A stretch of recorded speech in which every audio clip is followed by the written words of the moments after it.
Pronto.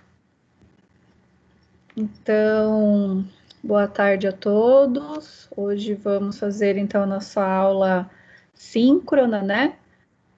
A respeito do subfilo Myriapoda, né? Dando continuidade, então, no nosso módulo, né? Que está já disponível o material no Moodle.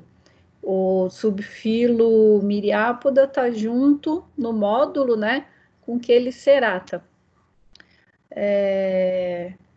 E aí eu gostaria de fazer o aviso, né? Que aquela tarefa desse módulo Chelicerata e Myriapoda, que é fazer o resumo, né? Fazer a postagem a respeito de algum artigo, eu me equivoquei. Eu coloquei a tarefa, né? Que eram artigos a respeito do módulo, Chelicerata e Myriapoda. E quando eu fui ver os envios, né? Alguns alunos enviaram artigos sobre Myriapoda. E eu respondi falando que era para ser artigos apenas de Cheliceratas. E depois eu fui ver que a tarefa realmente incluía os Myriapodes, tá? Então, para quem eu respondi que não poderia ser sobre Myriapoda, desconsidera aquela resposta e eu já validei lá na planilha dos pequenos trabalhos, tá? Como envio. E para quem ainda não enviou o artigo, naquela tarefinha, no fórum, né, de rodada de artigos, fica então a possibilidade de estar procurando artigo tanto sobre a respeito de alguma espécie, né, de Chelicerata ou Myriapoda, ok? Então vou compartilhar aqui a aula direitinho, ver se está tudo certo, né? Então aqui vamos dar início então à aula sobre Myriapodes. E dúvidas, né, pessoal? Aí agora eu não tenho acesso ao chat, né? Então, qualquer questão tem que ligar o microfone, ou senão no final da aula eu dou uma geral lá no chat. E também fica disponível o fórum de dúvidas, né? Para vocês estarem sempre postando dúvidas a respeito do conteúdo ou da disciplina, sempre dentro do possível eu estou respondendo. Então vamos lá, né? Olhando essa filogenia, ou a árvore filogenética, ou cladograma, a gente já deixei ali em destaque, né? O clado dos milípedes e centípedes, né? Que esse clado, então, forma a classe, o subfilo, aliás, Myriapoda, né? E a gente vê que esse clado dos Myriapodes, né? Eles são parafiléticos com crustáceos, né? E estão dentro desse grande clado Equidizozoa e dentro de artrópodes, né? Que compõem todos esses, e daí dentro de artrópodes eles formam um clado dos Myriapodes parafilético com crustáceo, né? Se forem buscar literatura sobre a posição filogenética e classificação taxonômica desses grupos, né, existem várias posições. Essa é uma proposta de filogenia, né, que considera Myriapodes parafilético com crustáceo, né, e também parafilético ali com insecta. Mas também tem classificações que consideram os Myriapodes grupo irmão de insecta, né? E aí eles ficariam no mesmo clado, seria o clado traqueata, por eles compartilharem a respiração traqueal. Mas aí isso já não é mais tão aceito, né? Porque nas análises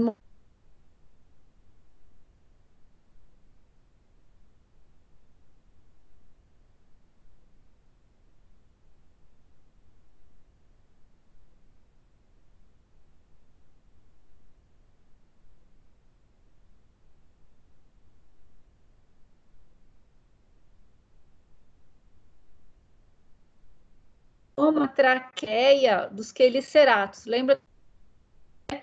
Fiquei em dúvida, né, que tinha uma tabela, que tinha a respiração. Pessoal, eu vou tirar a câmera, porque está dando má qualidade da rede. E às vezes, quando desliga a câmera, melhora um pouco. E aí deu aquela confusão, né? Ah, mas aracnídeos têm sistema traqueal? Sim, os quelicerados, né? Aracnida tem sistema traqueal, só que é diferente, né? Tem outra origem, outra funcionalidade do que os miriápodes e os insetos, né? Então ele é análogo, mas não é homólogo, né? E por isso essa classificação que considerava miriápodes junto com inseto como grupo irmão de inseto, né? Da classe do subfilo insecta caiu, né? Antes eles eram considerados dentro do grande grupo de traqueados, mas aí por não ser uma traqueia homóloga foi desconsiderado. Tá? Então, essa posição de quilópodes, né, ela é bem certa dentro da zoologia de invertebrados. O Barnes, né, e o Brusca, que a gente segue nessa literatura, essas referências bibliográficas, eles colocam miriápodes como miriápoda, um subfilo dentro do filo artrópoda, e dentro do subfilo miriápoda, as classes quilópoda e diplópoda, né? E ainda tem outras duas classes, simplifita e paurúpoda. Só que são classes bem raras, né? São aqueles grupos que tem poucas espécies, bem pouco conhecido, poucos estudados, né? E aí, para não trazer mais complexidade, que agora já está vindo muitos grupos, muitos nomes para vocês, eu decidi por nem trazer para a aula, né? Porque são grupos bem poucos conhecidos, né? Simplifita e Paurópoda. Aí, se vocês tiverem interesse, né, em conhecer essas outras duas classes, né, do subfilo Miriápoda, vocês podem buscar no livro, no Barnes e no Brusca, que eles trazem 2 parágrafos sobre essas classes, tá? Mas as principais classes de miriápodas mais representativas são quilópoda e diplópoda. E que elas compartilham semelhanças, né? Por isso que elas estão no mesmo subfilo miriápoda, né? Mas tem diferenças que separam elas em 2 classes, né? Então, elas compartilham a característica, né, de um corpo segmentado, com menor tendência à tagmatização. Lembram lá dos artrópodes, né, das características dos artrópodes, que é o corpo segmentado, mas os segmentos fusionados em tagmas, cabeça, tórax e abdômen, né? E aí a gente já viu que nos queliceratos, né, céfalo, tórax e abdômen, o principal os tagmas, né? A cabeça fusionada com o tórax e abdômen. E nos miriápodas tem uma menor menos tagmatização, né? Então tem uma cabeça e um tórax fundido com o abdômen, todo segmentado, né? Essa é a diferença dos outros subfilos, é o que diferencia do subfilo Chelicerata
Oi, pessoal, acho que voltei.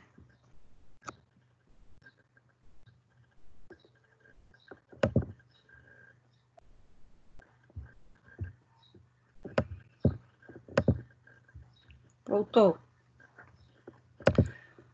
Ok, vamos continuar. Pronto.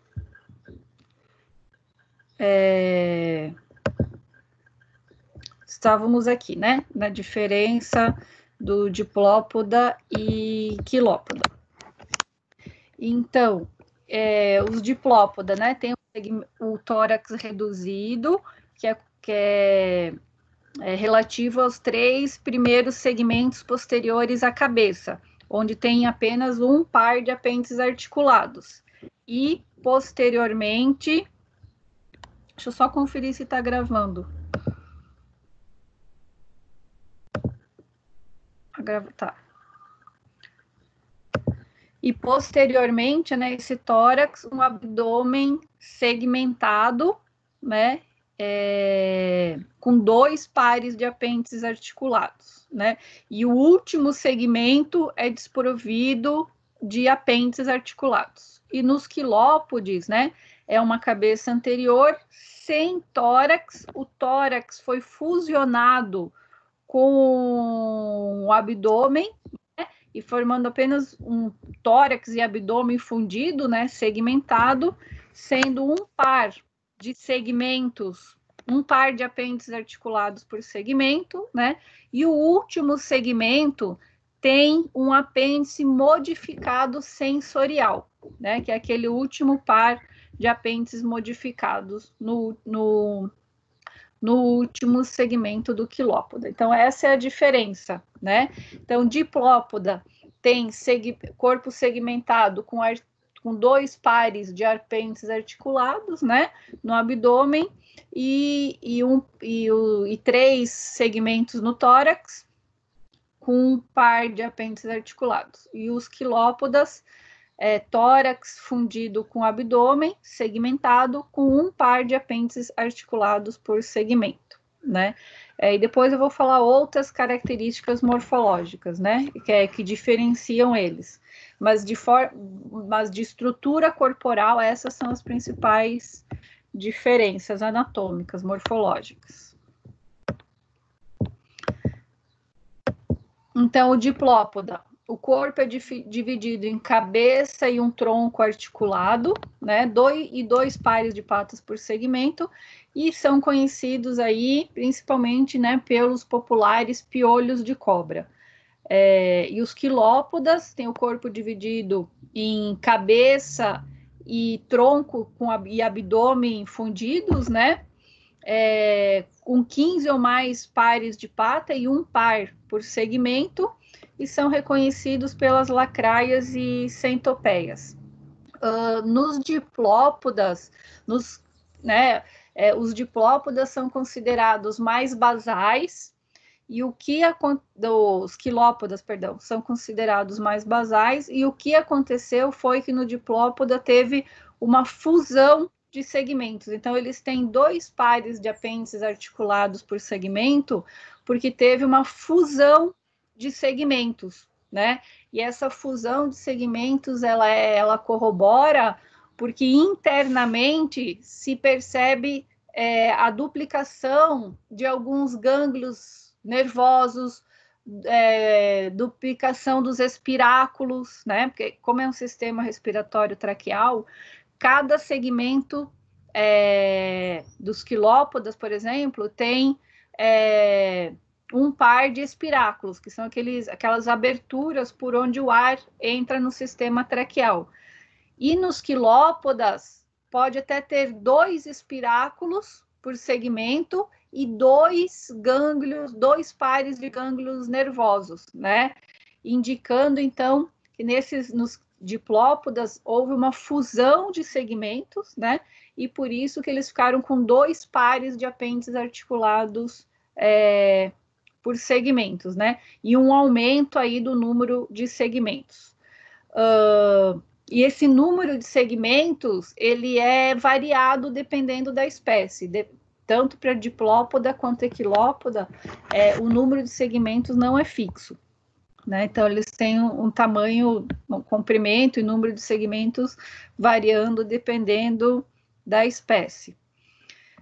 No desenho esquemático ali do lado, dá para ver também algumas diferenças, né? A cabeça anterior do quilópoda e do diplópoda, né? Ali do desenho esquemático está ao contrário do que invertido do slide, né? Então, em cima tem o quilópoda e embaixo tem o diplópoda. E aí as antenas dos quilópodas são maiores, né? E os diplópodas têm um par de antenas, tanto os dois é um par de antenas, né? E a gente vai ver também que os quilópodes, eles têm o primeiro segmento, o primeiro apêndice articulado do segmento, o apêndice articulado do primeiro segmento foi modificado nessa forcípula, né? Depois tem umas imagens melhores, né? Você pode ver que no primeiro segmento tem esse apêndice modificado em forcípula, né? Que é justamente o órgão inoculador de veneno. Ele tem a mesma estrutura, né, do apêndice, só que a ponta dele é mais rígida, né? Como uma agulha injetora mesmo para inocular o veneno, né? E essa forcípula é junto, né, com a glândula de veneno que fica ali próximo à cabeça. Essas glândulas de veneno, o quilópoda também tem, né? Só que não é a mesma composição química do diplópoda e do quilópoda, né? E o diplópoda não injeta esse veneno, é apenas uma substância química para repelir os predadores, né? Então, mas essas estratégias, né, de veneno, assim como a gente viu nas aranhas e nos escorpiões, é uma característica que evoluiu nos invertebrados terrestres, né?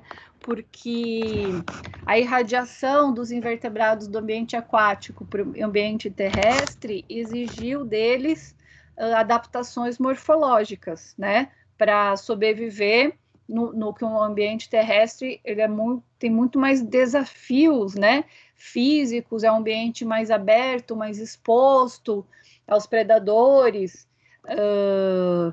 Então, esses animais acabaram desenvolvendo estratégias morfológicas e comportamentais para se adaptar ao ambiente terrestre.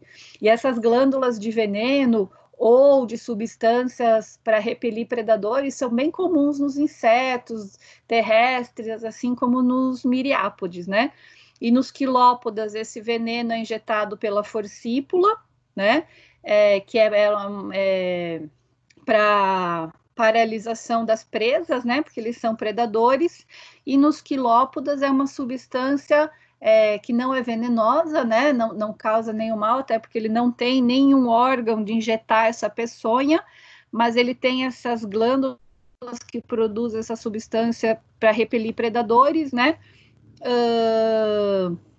E que ele acaba, quando o predador se aproxima, né? Ele libera essa substância que tem um cheiro forte e acaba repelindo os predadores, né?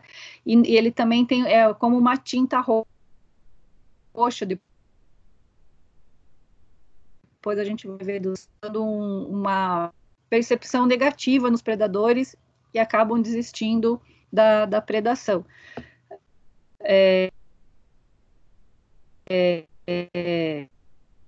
Peçonhento, né? De novo, aqui sinal de rede ruim se cair, né? Mas a gente vai continuando. Dos quilópodes, então, inclui as lacraias, ou também conhecidas como centopeias, né? Apesar do nome centopeias, né, que remete a 100 pares de pés, não necessariamente pares de pés, né? Depende aí da espécie, tem variações de número de segmentos, né? E considerando que tem um par de apêndices por segmento, tem variações do número de pés, né? Na extremidade, então, posterior do tronco, né, tem esse par de apêndices terminais modificados, né, que simulam um aquilhão, assim, né, não é a mesma origem, né, mas lembram muito aquele aquilhão dos escorpiões, né, mas eles são apêndices modificados desse último segmento e que são sensoriais, né, e também serve para repelir predadores, mas são também funcionam bastante como apêndices, estruturas sensoriais, né? E na região anterior tem um par de antenas longas na cabeça, né? E o primeiro par de segmentos é modificado nessa forcípula. E também tem anteriormente, né, junto à boca, um par de mandíbulas. E assim, junto com os insetos, né, e com os crustáceos, em algumas classificações, eles são considerados dentro de um grande grupo de mandibulato. Né? Por isso que eu falo que essas classificações são bem incertas, né? Só que hoje não tem relação com os crustáceos, né? É um grupo parafilético, né? Com crustáceo. Eles apenas compartilham, tem essa característica de mandíbula, né? Mas elas não têm origem no mesmo ancestral. A cabeça, então, um par de antenas, um par de mandíbulas, um par de olhos simples, né? E esses pares de maxilares, né? Mandíbulas e maxilares que compõem ali o aparato bucal. Os olhos são simples, né? E tem uma formação bastante simples, né? Não tem formação de lente, nada, é apenas ocelos com um tubo ocular que se liga ao gânglio cerebral, né? E a única percepção que essas células oculares, né, essas células que formam o olho têm, é percepção de luz, então são fotossensíveis. Então a centopeia, a única sensibilidade, né, visual que ela tem é a percepção de claro e escuro. Então ela é muito guiada pela presença ou ausência de luz, ela não tem percepção de formas, né? E outros componentes sensoriais são esse par de aquilhão terminal, né? Que tem, como ele fica assim, conectado ao substrato, ao solo, ele tem uma capacidade de movimento, né? De percepção de movimento e vibração. Então, ele acaba usando mais esse aquilhão como aparato sensorial do que propriamente os olhos, né? Assim como as antenas também. Essas antenas longas e bem anteriores, né? Fazem um importante papel aí da percepção sensorial, química, né? Quimiosensora, né? As percepções químicas do ambiente, também como temperatura, modificação, alteração da temperatura, também são captadas pelas antenas anteriores. Então, cada segmento possui um par de pernas articulares, né, de apêndices articulados, e esses apêndices articulados, eu falei lá na primeira aula, eles são uniremes, né, formados por apenas um artículo. E também, né, numa classificação mais antiga, insecta e quilópode estavam no mesmo grupo, mesmo clado taxonômico, porque eles tinham apêndices uniremes, enquanto que crustáceos tinham apêndices biremes, que são apêndices que têm ramificação, são formados por dois artículos, né? Então, essa é uma característica, mas também, né, que não é homóloga, apenas eles têm essa característica, essa mesma característica, né, de ser uniremes. os quelicerados, os insetos e os miriápodes. O primeiro par de... Então, já falamos ali, né? O primeiro par de pernas, esse animal é transformado em uma estrutura chamada de forcípula, e que na sua extremidade possui uma ponta, né? Que é uma depois tem um... Deixa eu ver se essa imagem aqui que tá... Ali, ó. Nessa imagem mais de baixo, o primeiro apêndice ali, logo abaixo da antena, daquela imagem mais de baixo, né? Tem o primeiro par do segmento ali modificado, que tem uma ponta muito parecida com a quelícera das aranhas, né? Em forma de agulha, pontiagudo, que faz forma de ponta, né? Que é para a injeção da peçonha, que é a forcípula. A fisiologia geral, né? A gente já viu lá na fisiologia dos artrópodes como um todo, né? Então, ela não tem muita diferenciação da fisiologia dos outros grupos, né? Com um sistema digestivo completo, então uma boca anterior, formada pelas peças bucais, um par de mandíbulas e 2 pares de maxilas, né? Que forma ali o aparato bucal.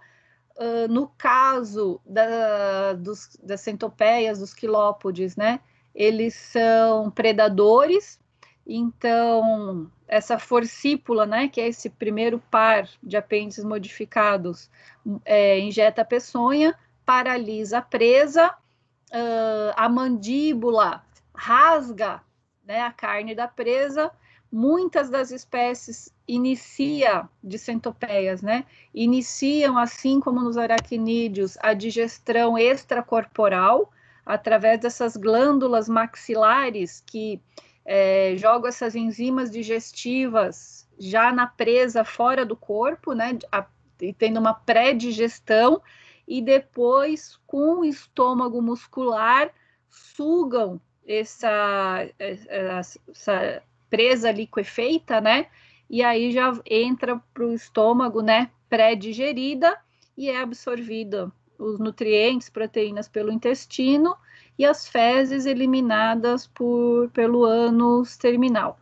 Mas nem todas as espécies fazem essa digestão extracorpórea. Algumas espécies, né, acabam ingerindo mesmo partes da presa e fazem a digestão no intestino. No estômago, e absorção no intestino. Então, sistema digestivo, sistema excretor, são os tubos de Malpighi, olha ali no esquema, né? São tubos realmente, né? Um tubo que fica paralelo ao intestino e que faz a absorção das excretas nitrogenadas, né? No caso dos miriápodes, é excretado na forma de amônia, né? Retira do intestino essas excretas nitrogenadas, que são produtos principalmente da digestão de proteínas, né? Já que eles são carnívoros, né? E aí esses tubos de Malpighi fazem esse papel de retirada das excretas e elimina juntamente com o ânus, né? Aparato excretor, sistema excretório, sistema respiratório, então, é traqueal, né? Lembro lá dos insetos, né? Do sistema traqueal, mas ele tem uma origem diferenciada, mas a mesma analogia, né? A mesma função.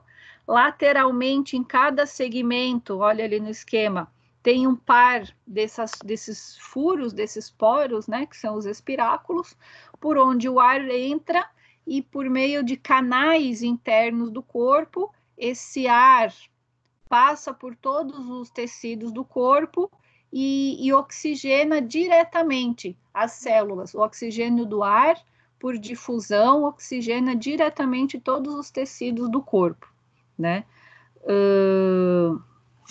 Que é a respiração traqueal.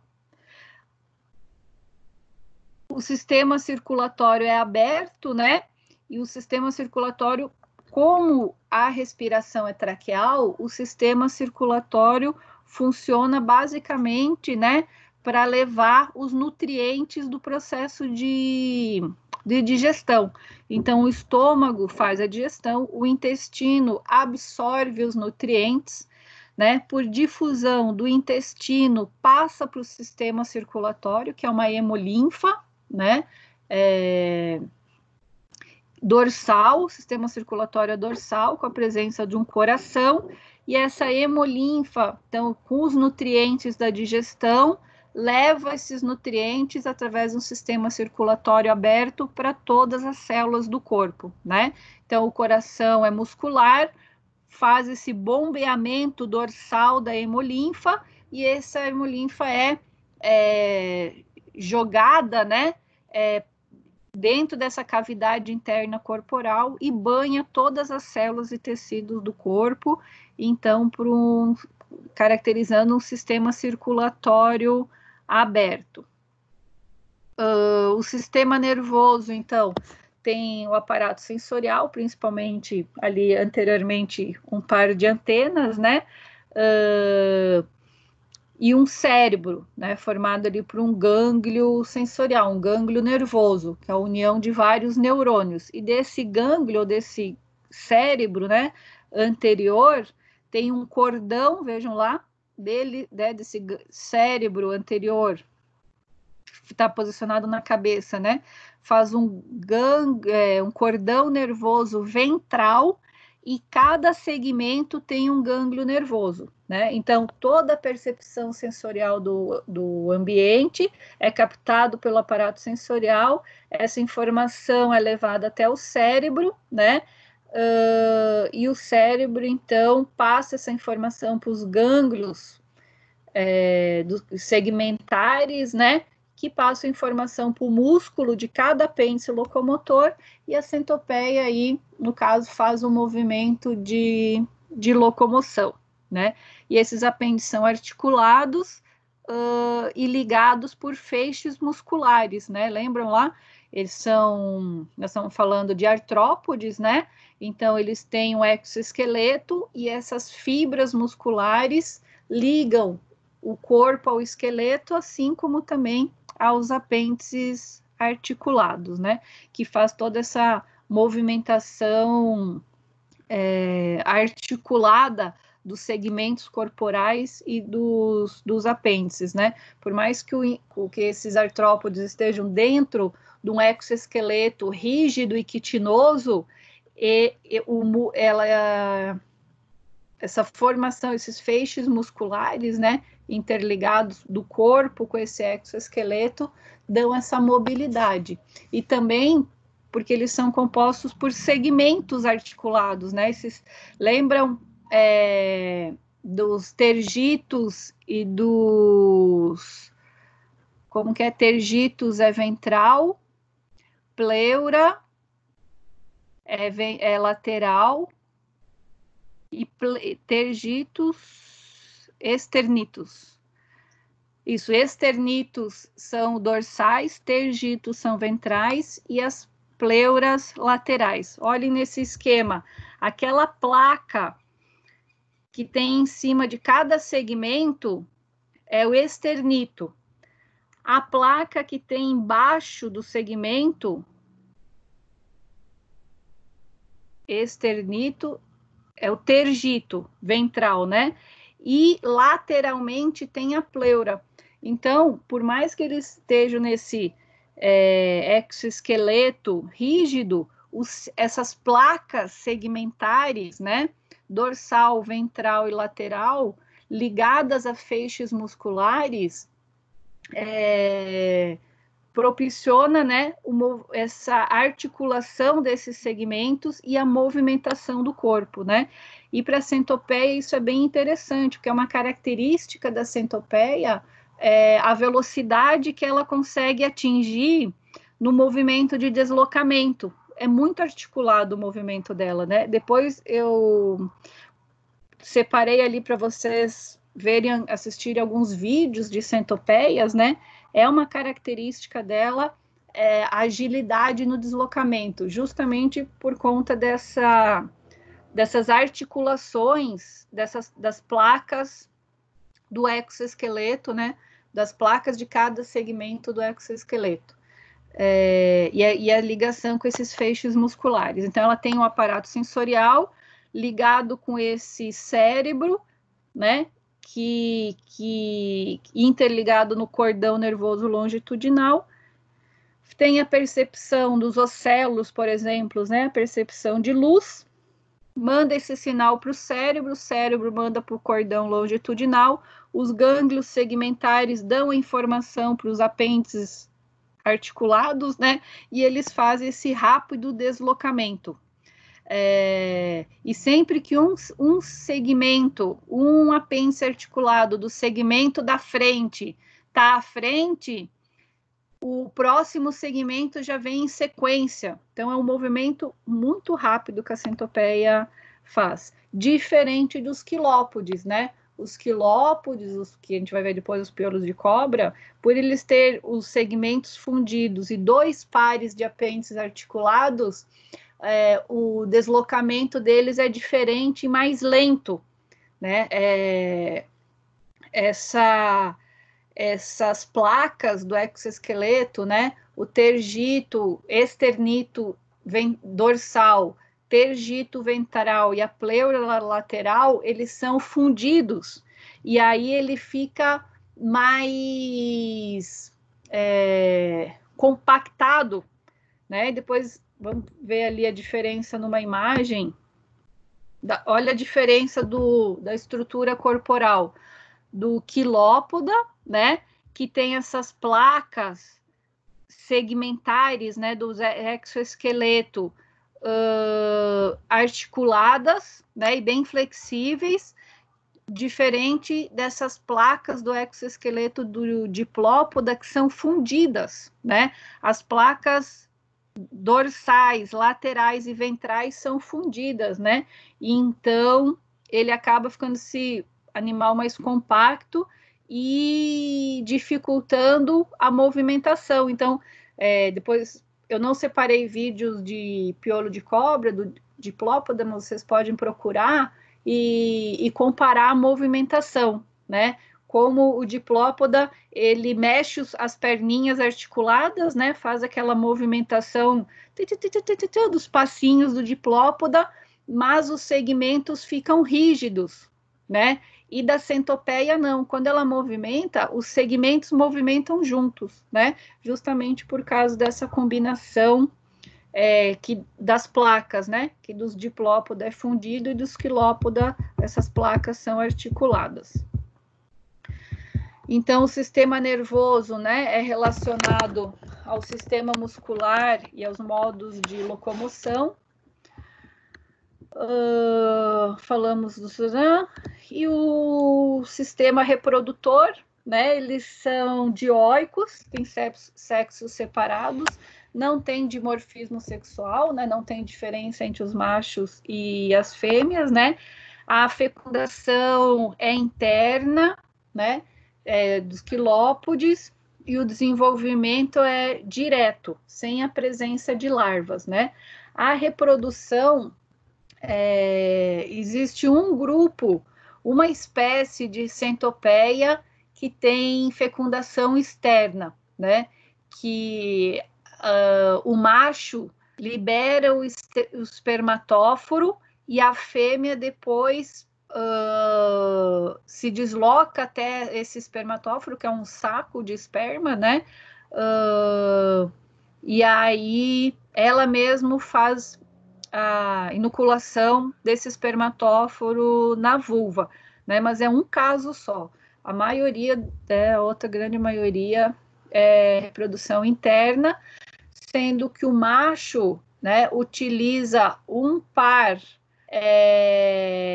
dos apêndices articulados, é modificado para apêndice copulatório, né? Aí forma o saco espermático, né? O espermatóforo, e esse apêndice modificado faz a inoculação do espermatóforo no gonóporo, né? Da fêmea, com fertilização, então, interna e desenvolvimento direto. Então, um pouco da ecologia, né? Ali mostrando a forcípula, né? O inoculador de veneno, a cabeça e a antena longa dos quilópodes, né? Uma característica também que nessa imagem fica bem clara dos quilópodes é esse leve achatamento dorso-ventral. Os diplópodas não têm esse achatamento do corpo, né? Eles são mais cilíndricos. Os quilópodas já têm esse achatamento e a placa da cabeça também é mais achatada, né? E nos diplópodes, né? Ele é cilíndrico, mas a placa dorsal da cabeça também tem um achatamento. Só porque eu lembrei dessa característica olhando ali a imagem, né? E na imagem de baixo tem bem interessante para ver, né?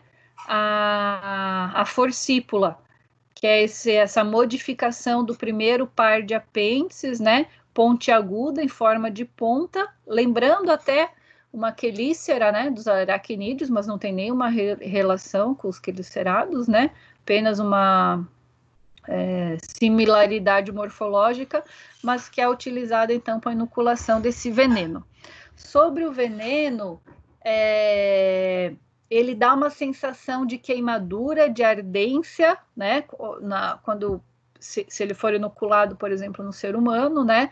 Mas ele não tem grande poder tóxico, neurotóxico, né? Ele é só um incômodo, ele é mais incômodo de queimadura, né? Do que um ardume no local, do que qualquer problema maior com intoxicação com esse veneno, né? É claro que para as presas, né, tem um poder maior. E as principais presas que eles são predadores, né, são insetos, né, insetos variados. Existem algumas espécies, né, que predam já mamíferos como pequenos roedores, mas em geral, né, lagartixas, camundongos, né, e até filhotes de aves, né, mas aí são umas espécies mais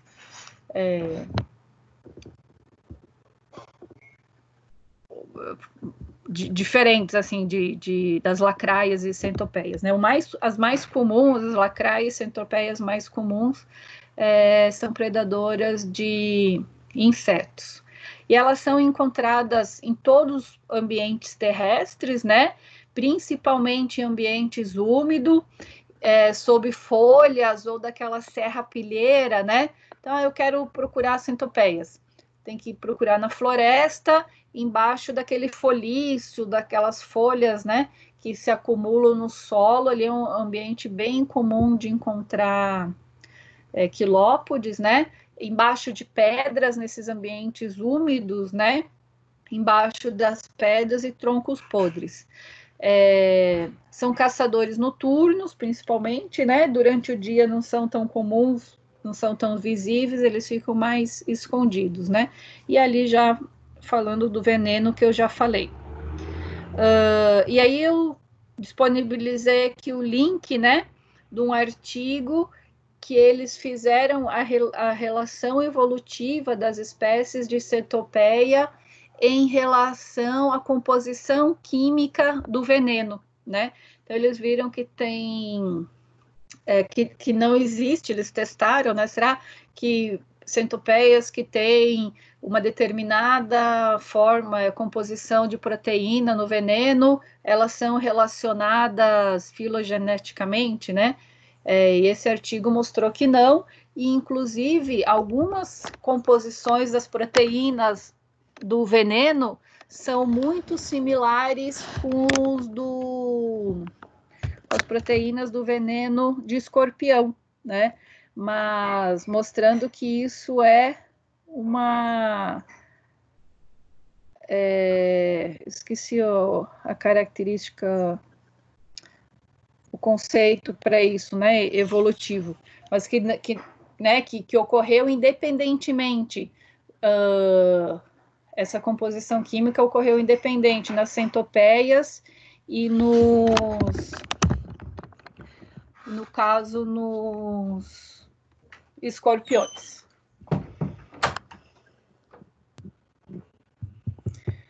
Então, era isso, de geral, de quilópodes, né? Vamos falar um pouco de diplópodes.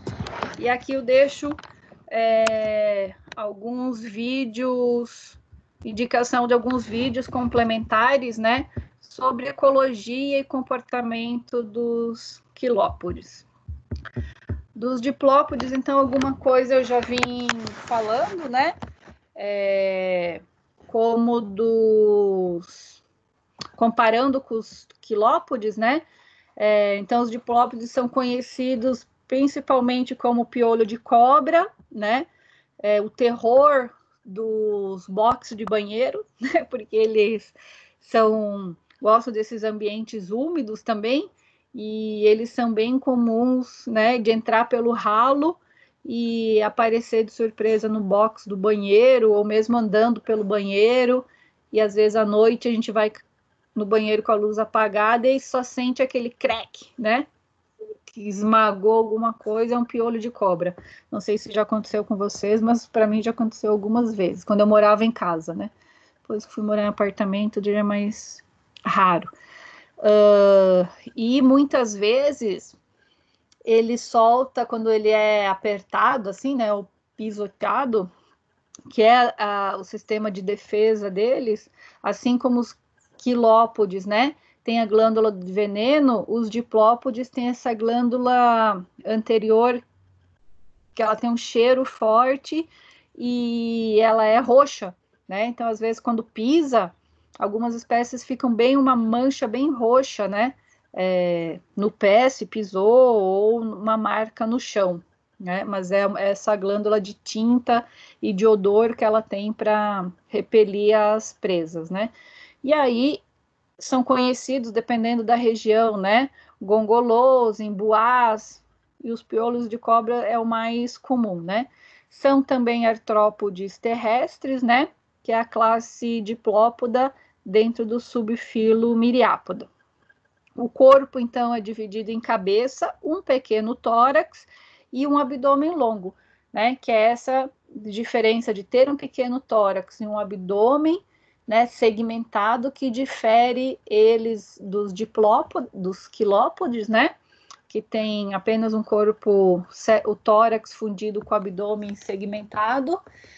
E essa segmentação do abdômen e do corpo que difere eles, né, dos demais artrópodes, dos queliceratos, dos crustáceos e dos insetos, né, que já tem uma forte tagmatização. Nos miriápodes tem menos influência da tagmose, que é essa fusão dos segmentos. Apesar que nos diplópodes, né, teve uma fusão dos segmentos. Como eu já falei, né, por isso que eles têm 2 pares de apêndices articulados por segmento, porque eles tiveram uma fusão, e essa fusão ela é comprovada internamente com repetição daqueles gânglios do cordão nervoso longitudinal. Em cada segmento dos diplópodes tem 2 pares de gânglio, né, evidenciando aí essa fusão dos segmentos, né, internamente e externamente com 2 pares de apêndices articulados. Daí ali na cabeça, né? Também com uma antena, a antena é mais curta do que dos quilópodes, né? Não tem aquela modificação do primeiro apêndice em forcípula, né? Tem um olho, são ocelos, na verdade, né? Nos quilópodas, a visão é ainda mais limitada do que nas centopeias, né? Que é só formado por 2 ocelos, ocelo é um olho mais simples, né? Que o olho simples é só uma junção de células fotossensíveis, né? Só que essa fusão dos 2 olhos caracteriza como um olho composto. Então, centopeia é um olho simples e quilópodes, né? E os diplópodes é um olho composto formado por 2 ocelos, né? E o aparato bucal também é formado por uma mandíbula, né? E 2 pares de maxilas. que eles são herbívoros, né? Diferente dos quilópodos, os diplópodes são herbívoros. E aí usa a mandíbula para rasgar as plantas, né? E não tem aquela digestão, pré-digestão externa, né? Como herbívoro, eles rasgam as plantas e a digestão com as mandíbulas e maxilas e a digestão é interna. O modo de reprodução é o mesmo, né? São dioicos, o mesmo que os quilópodes, são dioicos. Também um par de apêndices modifica em órgão copulatório, né? E faz, então, a inoculação do saco espermático na fêmea. E como eles são terrestres, né, e o ambiente terrestre é bem mais amplo, né, ele é tridimensional, e às vezes esses diplópodes, né, é difícil, né, com o tamanho limitado deles, né, pequeno tamanho e a dimensão, o encontro dos machos e das fêmeas, às vezes pode ser dificultoso, né, mas difícil o macho encontrar a fêmea. Então, para não desperdiçar energia maturando, né, o macho tem a maturação da gônada num determinado período, e às vezes ele não encontra a fêmea, e aí ele gastou energia para aquela maturação e não encontrou nenhuma fêmea para copular. Aí, no processo evolutivo, né, evoluiu para que ele só vai maturar quando encontrar uma fêmea, né? Então ele fica na fase juvenil, quando encontrar uma fêmea através dos ferormônios, né? Que é bem comum a produção dos ferormônios nesses invertebrados terrestres, né? Que é um artifício químico, né? Para a localização dos indivíduos, para as espécies se localizarem nesse ambiente terrestre, né, que é tão amplo. O ferormônio é comum, então eles, através desses odores, ferormônios, né, químico, e aí a antena tem um papel importante, porque a antena que faz a detecção quimiosensorial, né, detecta esses ferormônios, e aí o macho encontra a fêmea, e aí sim ele vai maturar o saco espermático, e aí fazer a inoculação pela a cópula na fêmea.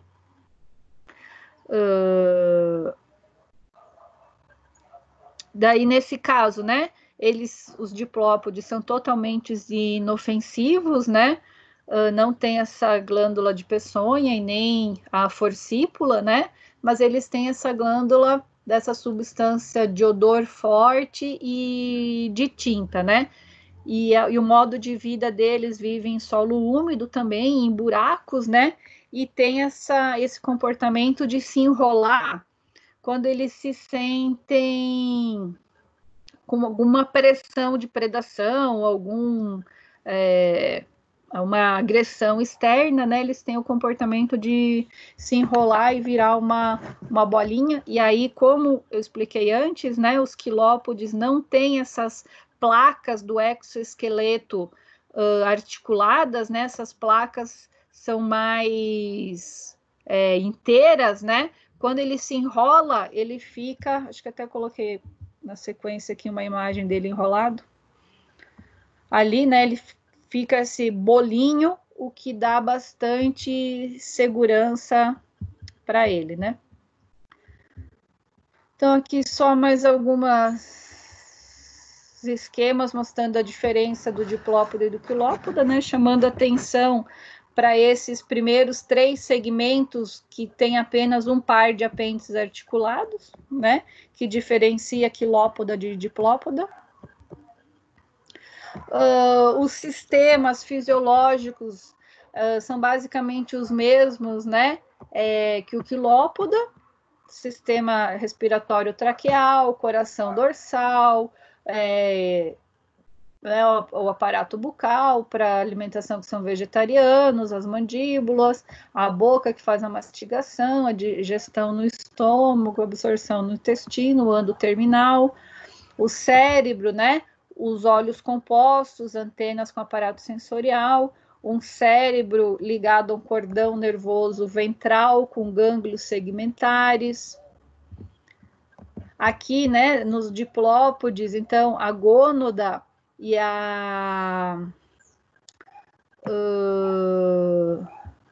o gonóporo, né, por onde tem a inoculação do espermatóforo anterior, né? Então, o macho tem um apêndice que aí vai depender da espécie, de qual segmento que o apêndice modifica como estrutura copulatória, né? Mas aí o macho inocula o saco espermático, né? Com auxílio desse apêndice modificado na gônada aqui anterior da fêmea. Aí aqui um pouco da diversidade, né? A coloração é sempre essa coloração mais em tons de marrom, preto, avermelhado escuro, né? E ali uma espécie que solta essa tinta roxa, né? Que é justamente para espantar predadores, mas que é totalmente inofensiva, não tem veneno, né? E aqui uma tabela mostrando, então, fazendo um esquema das diferenças morfológicas, que eu deixo para vocês estudar ela mais detalhadamente no estudo individual de vocês. Recomendo para quem tem o PDF ou o livro, né, fazer uma leitura complementar. No Barnes é o capítulo 15, né, a página, se não me engano, 780, o capítulo é bem interessante, bem curtinho, uma leitura rápida, mas tem vários detalhes, assim, de espécies, né, porque esse estudo que a gente faz é um estudo bem genérico, né, mas existem detalhes específicos de espécies que é interessante vocês estarem complementando com a leitura, né, e talvez trazendo até como artigos lá para a gente discutir no fórum dos artigos, né? E buscar vídeos também. Eu separei alguns vídeos dos quilópodes, né? Então vocês podem individualmente, né? Tá buscando e até compartilhando com a gente nos fóruns vídeos de diplópoda. Vamos ver aqui, tem várias questões. Eu acho que agora a gravação foi, né? Espero que sim. Se eu falei tudo isso e não gravou, eu vou ficar triste. Mas ok, turma, alguma dúvida? Alguém quer colocar alguma coisa? Professora, tem alguma diferença ali no tórax Como? dos diplópodos? Perdão. Tem uma diferença no tórax dos diplópodos em relação ao abdômen ou é só o número Não de tem. patas? Do diplópoda? Sim, sim. Tem. O tórax é um par e o abdômen são 2 pares por segmento. Ah, tá. Mas fora isso é só o número de patas mesmo, né? O número de patas, é. Certo, certo. Obrigado. Ah. E tem uma novidade. Já liberei as notas das provas no SIGA. Aí as notas estão lá e quem quiser ver a sua prova, né, ter a correção da sua prova, me manda um e-mail. Eu vou disponibilizar o e-mail do Gmail, que é Michele Disciplinas, que é um e-mail só para tratar de coisas da disciplina, que daí eu não misturo e-mails de aula com e-mails gerais, né? Aí, quem quiser a prova, ver a correção, manda um e-mail que eu retorno a prova individualmente para cada um, ok?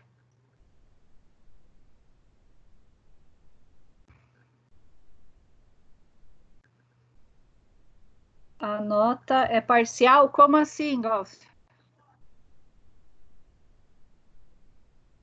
A nota vale 10. É uma prova, nota de uma avaliação.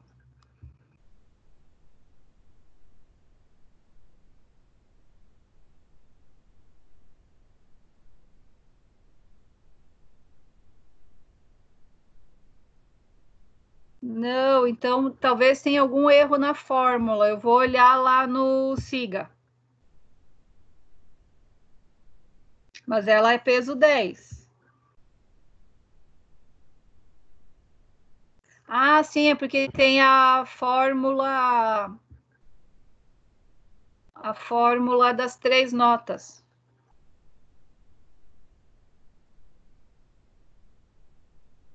Vou colocar aqui o e-mail.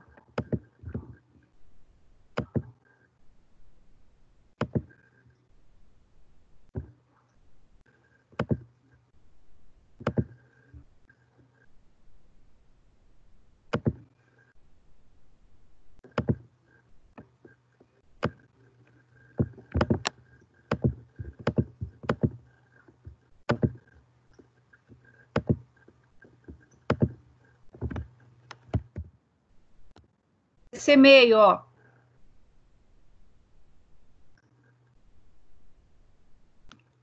Tá? Aí me mandam lá que eu retorno com a prova. Foram super bem.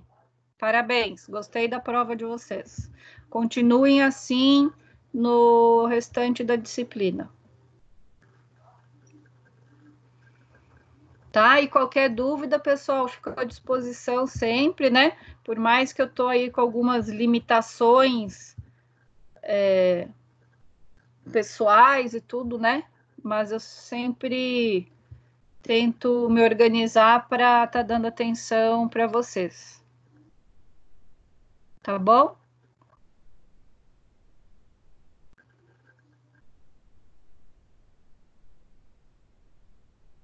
Então, mais nada, vou me despedindo.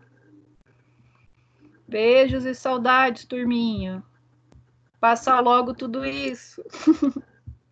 Beijos.